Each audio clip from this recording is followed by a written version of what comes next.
The stars flickered like distant fireflies against a vast black sea of space. In the silence of the void, a lone vessel, wounded and desperate, limped through the fractured remnants of a once thriving alien trade route. Its hull bore the scorched marks of recent attack, and its engines sputtered with the last gasps of energy. Inside, a chorus of frightened whispers echoed in the narrow, dim-lit corridors, where alien children clung to one another, eyes wide and uncertain. Captain Elias Rourke adjusted the collar of his black uniform, the silver insignia on his chest dulled by time and regret. He stood on the bridge of the Vanguard, a Terra Navy vessel, watching the flickering signal on the screen. His jaw tightened as the beacon pulsed. An emergency distress code, foreign in origin, but unmistakably a cry for help. His orders had been clear. Intercept all unidentified ships in this sector. Search and seize if necessary. But the signature coming from the crippled vessel was unmistakably non-hostile. "What do you make of it, Navarro?" Elias asked without shifting his gaze. His first officer, a gaunt man with data lines etched into his skin, squinted at the console. "Alien refugee ship, sir. Minimal armament. The engine core is failing, and life support's at 50%. Scan for life forms." Navarro tapped a series of commands. "Approximately 76, most of them juveniles. Children." Elias exhaled, slow and heavy. This wasn't what he signed up for. War had taught him the price of obedience, the ease with which command could twist into cruelty. He'd seen enough innocence burned by orders dressed as duty. Whatever this ship carried, it wasn't a threat. It was a plea. "Bring us in range. Open secure channel." Static answered at first, then a voice, clear, resonant, and edged with steel. "This is Vale Lyra of the Seraphim Guard. We require no assistance. Turn back." Elias raised a brow. "You've got 70-plus kids aboard, a failing ship, and no way to outrun the Dominion fleet that's likely 2 jumps behind you. That sound like a ship that need no assistance?" A pause. Then the voice returned, colder. "Human aid has cost us enough already. I will not endanger them further." Elias muted the channel. Turning to Navarro, "Lock onto their ship with a tractor beam. Gently. Bring them into our docking bay. Sir, if she resists." "She won't shoot. She's too smart for that." He turned back to the comm, reactivating the channel. "Like it or not, you're coming aboard." The docking bay lights flared to life as the refugee ship was guided in. Elias descended from the command deck, each step heavy with uncertainty. When the bay doors hissed open, he was met by a wave of tense silence. They were smaller than he expected. The children green-skinned, wide-eyed, with delicate features and oversized heads. None spoke. They just watched. And then she stepped forward. Vale Lyra was unlike anything Elias had seen in his lifetime of war. Her skin was a deep cyan, her eyes molten gold, glowing faintly beneath arched brows. 2 sweeping crimson horns curled from her temples, and obsidian armor clung to her figure like a second skin. She was beauty sculpted by war, every line of her form coiled with potential violence. She studied him with narrowed eyes, jaw tight. "You defied my warning. And you've got a ship full of children with nowhere to go. So forgive me if I decided your pride wasn't worth their lives." Her eyes flicked briefly to the children behind her, then back. "And what will you do with us now, Captain Rourke? Detain us? Sell us to the Dominion, as your kind has done before?" Elias's mouth twisted. "No, I'm going to help you get somewhere safe." Silence stretched between them, brittle and heavy. She studied him with the eyes of a soldier who had buried too many truths in battlefield ash. Finally, she nodded once. "Then we'll remain armed." Elias shrugged. "You're not prisoners." As the children were guided to the lower decks, escorted gently by medics and volunteers, Elias lingered in the bay with Vale Lyra. She walked with the predator's grace of someone always ready to kill, scanning every corridor, memorizing every face. "They're not used to humans," she said softly, watching a small girl flinch as a crewman passed too close. "Most humans aren't used to them either," Elias replied. "Doesn't mean they can't learn." She tilted her head. "Can they?" He didn't answer, because he wasn't sure. Later, in the infirmary. He sat beside a young alien boy with burn marks across his shoulder. The child flinched at his touch at first, but Elias only held a med scanner near the injury, silent and patient. When the burn began to fade under the gentle hum of the tool, the boy looked up at him with something almost like wonder. "You're not afraid?" the boy asked, voice barely more than a whisper. "Of you?" Elias chuckled softly. "Not even a little." Veil Lyra stood silently in the doorway, unseen by him, watching. For the first time since she'd boarded, her expression shifted. Uncertain, almost soft. It vanished when he looked up. "You've fought before," she said as he joined her in the corridor. "Too many times." "Then you know what the Dominion will do if they catch us." He nodded. "They're only a few days behind. Maybe less. And yet you still brought us here. I've buried too many children, Veil Lyra. I'm not adding yours to the list." She looked at him then, truly looked, something unspoken flickering in her eyes. Respect, perhaps, or the cautious beginnings of trust. But the moment passed. She turned away. "Then you'd better be ready to fight." He smiled faintly. "Always." Behind them, the hum of the ship's engines deepened. A storm was coming. The Dominion purge wouldn't stop. And Elias Rourke had just painted a target on his back. But he didn't regret it. Not yet. And as the corridor lights dimmed into night cycle and the children curled together in makeshift beds, the silent warrior and the human captain stood guard. Two soldiers from opposite worlds, bound by a promise not yet spoken aloud. They would protect them, whatever the cost. The Vanguard drifted like a phantom through the swirling violet mist of the Talos Nebula, its hull refracting the vibrant energy fields that painted the void in shifting shades of blue and gold. The nebula was a dangerous maze of magnetic storms and volatile gravimetric anomalies, an ideal place to disappear, if one had the skill to survive it.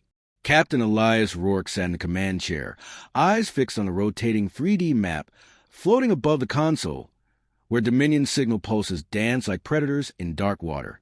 Behind him, the faint sound of boots echoed. Veil Lyra entered the bridge with the same quiet intensity she carried everywhere, her black and gold armor gleaming faintly under the navigation lights. Her eyes flicked to the map, sharp and calculating. "You're cutting it close," she said without preamble. Elias nodded. "If we don't pass through the Orion Rift within the next hour, we'll miss the gravitational window. After that, this ship gets torn apart cell by cell." Veil Lyra folded her arms. "And your confidence rests on your ability to thread us through a collapsing starfield using data from a 3-decade-old cartograph." "Exactly." He smirked. "Unless you've got a better plan." She didn't answer, but her gaze lingered on the screen a moment longer, then shifted to him. "I'll help navigate. I've crossed Talos twice during the war." Elias glanced at her, surprised but welcoming. "Then let's not get lost." Together, they plotted a new route, Veil Lyra pointing out phantom eddies invisible to Terran sensors, Elias adjusting trajectory in real time. They worked in silence at first, each movement precise, efficient. But beneath the calm veneer, a current of mutual respect began to pulse, neither yet willing to speak it aloud. In the lower decks, laughter rang out, an unfamiliar, beautiful sound. The children, finally warm and fed, were gathered around an old navigation droid that Elias had reprogrammed to entertain them. It projected shimmering images of galaxies, stars, and creatures from forgotten worlds. One child, a boy with large emerald eyes and a healing burn scar, approached the droid and poked the edge of the projection. "Is that where Captain Rourke is from?" he asked. "No," said another, older child with solemn eyes. "He's from a world with no horns, no wings, and no kindness. But he stayed anyway." Their voices carried to the observation corridor, where Veil Lyra stood listening unseen. Her expression softened with something like ache. The children trusted the human. Even more startling, he hadn't broken that trust. Later that cycle, a low-priority alarm triggered. Proximity sensor breach. Not the Dominion fleet, not yet, but close enough. Elias and Veil Lyra stood side by side in the command bay as the screen filled with a cluster of ships. Scavengers, perhaps, or scouts. Either way, the Vanguard couldn't risk discovery. "They'll ping the nebula," Elias muttered. "If they triangulate our location, The Dominion won't be far behind. I'll take the defense grid, Vale Lyra offered without hesitation. You'll need your pilots on standby. Elias hesitated. Trust came slowly, but it came nonetheless. He nodded. When the first blast rocked the ship's flank, they moved as one. Vale Lyra's long fingers danced over alien control interfaces she had helped upgrade with salvage tech. Elias barked orders over comms, guiding evasive maneuvers with the calm of a man who'd made peace with risk. The Vanguard surged forward through the storm. Ion flares scorched its hull as enemy fighters pursued. Inside, the children were secured in reinforced chambers, a medic and 3 guards standing ready. Elias's thoughts flicked to them as he gripped the edge of the console. He had no family, no children, but somewhere in his chest, the ache he felt now made him wonder what it might have been like to protect something that was his. Vale Lyra's voice snapped him back. I need 5 seconds. Bring the starboard shield down now. That'll expose us. Just do it. He obeyed, heart hammering. The moment the shield dropped, Vale Lyra released a blast of concentrated plasma through a reconfigured coolant pipe. The resulting detonation shredded the lead pursuer and sent the others scattering. The ship jolted under the strain, but held. Silence fell over the bridge, stunned, breathless silence. Then applause. Sparse at first, then building from the crew, even over comms. Vale Lyra said nothing. She simply reset the grid and stepped back, her breathing controlled. You saved our ass, Elias said, still catching his breath. You gave me a chance, she replied. That's more than most humans ever did. As emergency repairs commenced, Elias found her again in the auxiliary corridor, gazing at the starlight through a wide viewport. He stepped beside her, arms crossed, watching her in the reflection. You've done this before, he said quietly. She nodded. For decades. Before my world fell, I commanded a defense fleet. I lost all of it. I watched the skies burn and couldn't stop it. Elias didn't speak. There was nothing to say. He knew that grief, knew what it felt like to hold on to failure, like a wound you could never close. The children think you're a hero, she added, voice soft. He chuckled under his breath. They don't know me very well. Neither do I. Her eyes met his in the reflection. But I know you didn't run. Elias looked down. I wanted to. Then why didn't you? He didn't answer at first. Then, because someone had to stay. The silence between them was no longer strained. It was companionable, measured, edged with something new. Not attraction, not yet, but understanding. A shared burden. The call came through the comm, engine core stabilized, and they had successfully passed through the Orion Rift. They had another day, maybe 2, before Dominion trackers caught up. Vale Lyra turned from a window and faced him fully. We need a permanent solution. A sanctuary. Not just more running. Elias's eyes narrowed. There's a system. Alicia. Hidden neutral. I've heard whispers. Getting there will be hell, but it might be the only shot we've got. Her gaze was steel. Then we make for Alicia. They stood like that a moment longer, and he saw it. Beneath the armor and the command and the alien fire, a flicker of hope. Small, fragile, but burning, and he made a silent vow to see that hope protected, not just for her, but for all of them. Outside, the stars turned slowly in their silent dance, and the storm-wrecked ship pushed on, carrying its wounded, its warriors, and its uncertain salvation deeper into the dark. The stars had thinned to distant pinpricks as the Vanguard crossed into the shadow of the Ardent Reach, a region of space few dared enter, uncharted, myth-laced, and veiled in the dying embers of a collapsed star system. Here, light bent strangely, and time felt oddly elastic, as if every second stretched and snapped like a taut wire. But for Elias Rourke, it was a necessary corridor. Alicia lay just beyond, if the legends were true. The bridge was quieter now, a worn kind of quiet. The children were asleep, and most of the crew rotated to rest. Elias stood alone at the helm, eyes flicking over the ship's readings, mind ticking through contingencies. Despite everything, despite their survival, there was an unspoken weight pressing on him, heavier with every jump. He heard her approach before she spoke. Vale Lyra moved with fluid precision, her presence impossible to ignore. She joined him at the console, arms folded, her expression unreadable. "You haven't slept in 2 cycles," she said without looking at him. "Neither have you. Someone has to be sharp when the Dominion catches up." He chuckled softly. "Optimistic of you to assume they haven't already." Vale Lyra turned to him then, her gaze narrowing. "They haven't. You know how I know? Because you haven't stopped expecting them. You feel it, like a shadow behind the door." Elias didn't answer, but she was right. He felt it in his bones, in the way the hairs on his neck stood up without cause. The Dominion wouldn't give up. Not with what was on board. Not with her. As if summoned by his thoughts, a soft chime echoed from the long-range scanner. A vessel, not Dominion marked, but fast. Sleek. A stealth-class corvette closing in from their rear quadrant, just outside normal sensor range. Elias straightened. "Identify." The computer ran its scan and displayed the result. Unknown signature. High probability of hostile intent. Vale Lyra leaned in. Privateer? Or Dominion scout in disguise? "Does it matter?" Elias muttered. "They're too close for comfort." Before they could adjust course, a piercing shriek sliced through the comm. An encoded transmission, not meant to communicate, but to disrupt. Static danced across the monitors as the lights flickered. Vale Lyra swore under her breath. "They're trying to blind us. Divert power to comm shielding. Bring weapons online, minimal signature. I want to look like a ghost until we bite back." Elias's fingers flew across the controls. As system stabilized, the lights returned, and the screen displayed a chilling sight.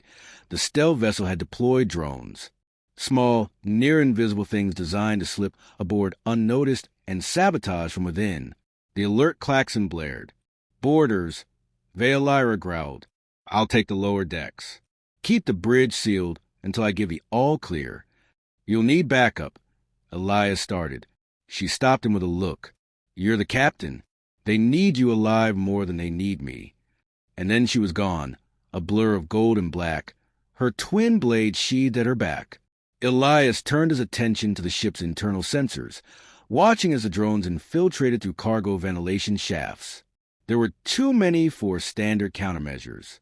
He activated the internal defense turrets, but kept his eyes on Vale Lyra's signal. She moved like a storm, intercepting 2 drones before they reached the children's hold. Sparks flew as steel met synthetic carapace. Her strikes were deadly, efficient, more dance than combat. But even she couldn't be everywhere at once. Elias cursed and disengaged the bridge lock. He tore a plasma rifle from a rack and bolted down the corridor. Every fiber of his training screamed against leaving the helm, but his gut told him this wasn't a time for protocol. He reached the aft hall as another drone breached the medbay doors. A medic screamed. Elias raised his weapon and fired, the blast catching the machine mid-stride and sending it into a smoking pile of shrapnel. "Seal this corridor," he barked to the crew. "Protect the children at all costs." Vale Lyra emerged from the smoke. Blood streaked across one cheek, her eyes burning. "They're targeting vital systems. Engine core. Life support. They're not here to capture us. They want to cripple us. We're not going down in the Reach," Elias growled. "If we lose power here, no one's coming to help." Side by side, they advanced, cornering the last of the drones in the auxiliary reactor chamber. The firefight was brutal. Elias took a hit across the ribs, a glancing wound, but enough to stagger him. Vale Lyra caught him before he fell, her strength shocking in its steadiness. "Still alive?" she asked through gritted teeth. "Unfortunately." Together, they finished the job. The last drone exploded in a cascade of sparks, and the corridor went still. Emergency systems activated as the ship groaned in protest. But it held. They had survived. Again. Back on the bridge, the stealth vessel had vanished. No signature. No trace. Like it had never been there at all. Elias leaned heavily against the console, blood seeping into the seam of his uniform. Vale Lyra stood near, watching the stars shift through the viewport. "That wasn't a privateer," she said after a long pause. "No, it was a test. Someone probing our defenses." She nodded. Dominion elite unit, likely. Cloaked. Testing weaknesses. They'll be back. They always come back. He looked at her then, truly looked. She was scarred, weary, her eyes shadowed with losses she never spoke of. And yet she stood, unbroken, unyielding. You could have left, he said quietly. During the battle, slipped away in an escape pod. Save yourself. So could you, she replied. Their gazes locked and something passed between them. Unspoken but unmistakable. An understanding forged in fire, not words. In another life, maybe it would have been different, but this one was all they had. That night, Elias found himself unable to sleep. He wandered to the observation deck, where the children now slept peacefully beneath blankets woven from recycled thermal mesh. One of them stirred, a girl with bioluminescent freckles and tiny horns curled against her brow.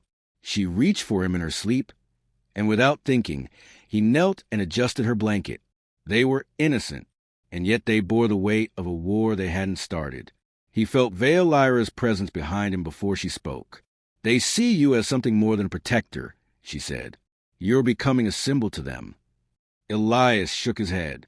I'm just a man with a ship and a bad habit of not knowing when to run. They need that, she said. So do I. It was the first time she'd included herself in that. He rose, turning to her. We'll make it to Alicia. We'll find them a future. You promise that like you believe it. I have to. Otherwise, what are we fighting for? Vale Lyra's eyes softened. She reached out, her fingers brushing his.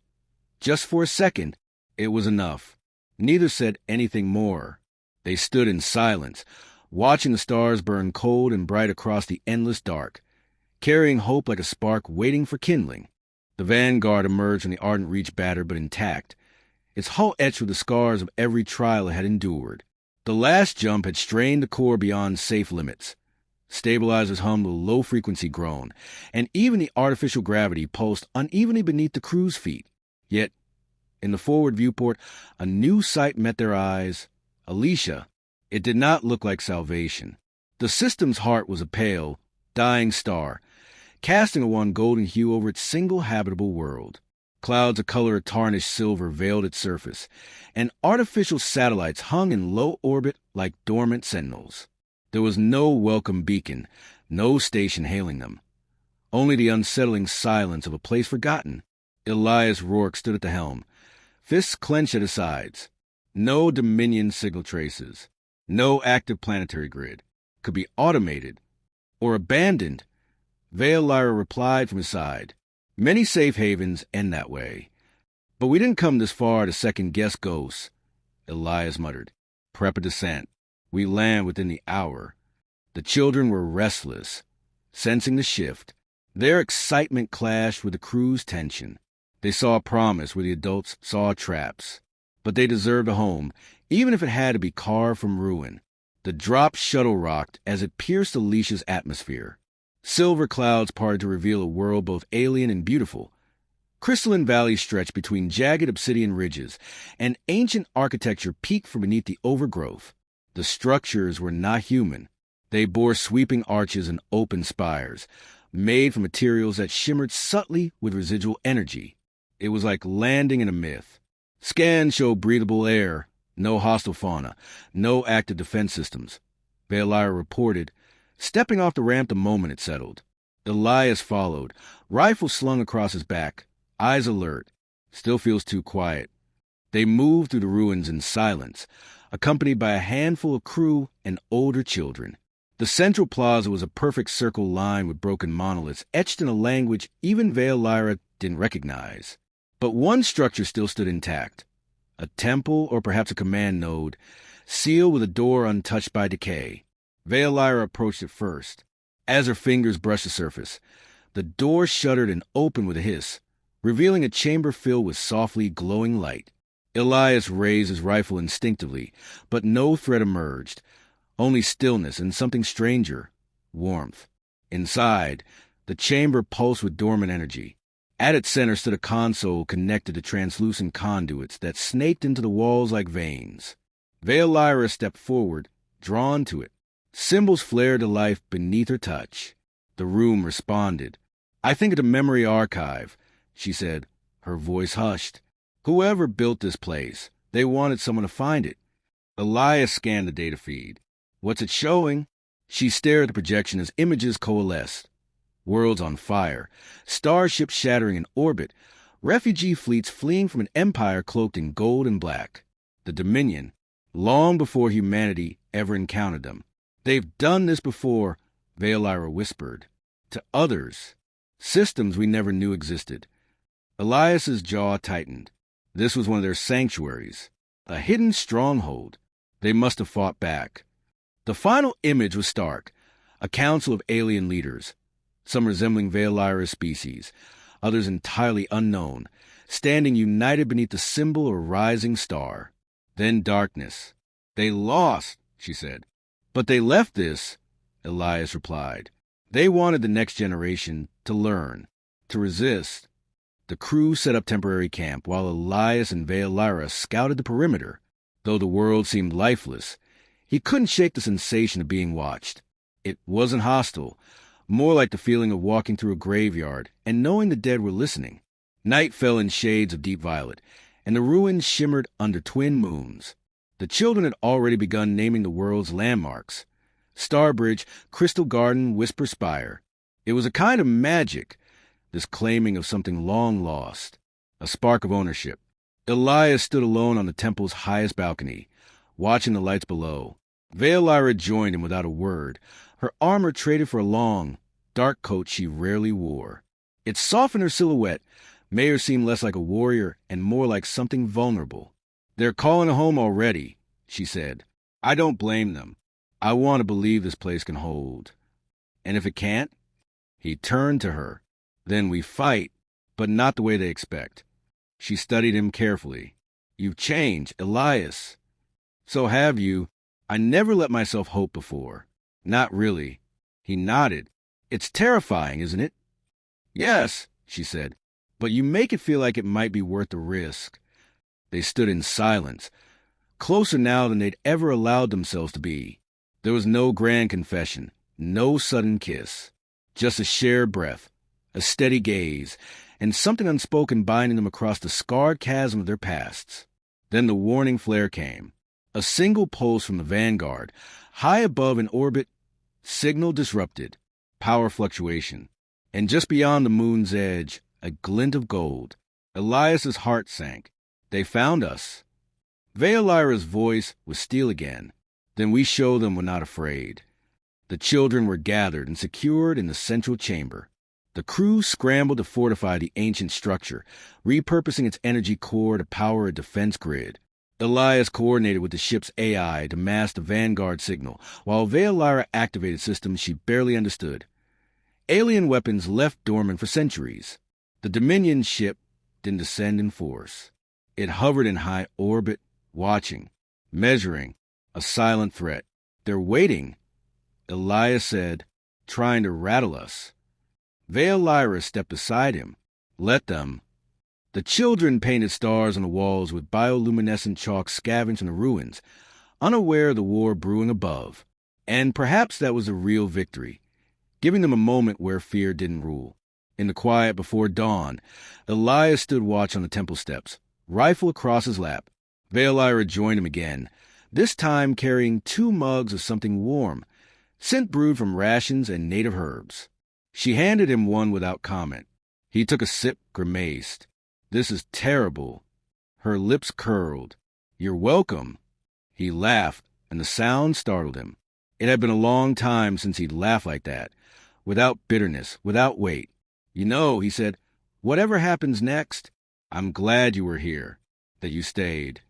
Veolyra nodded, her eyes catching the first glint of dawn rising over the ruined horizon. "I'm not going anywhere," she said. The light spilled over the stone like fire through glass, and for the first time since the beginning, Elias believed, truly believed, that maybe, just maybe, they'd found something stronger than survival. They'd found the beginnings of peace.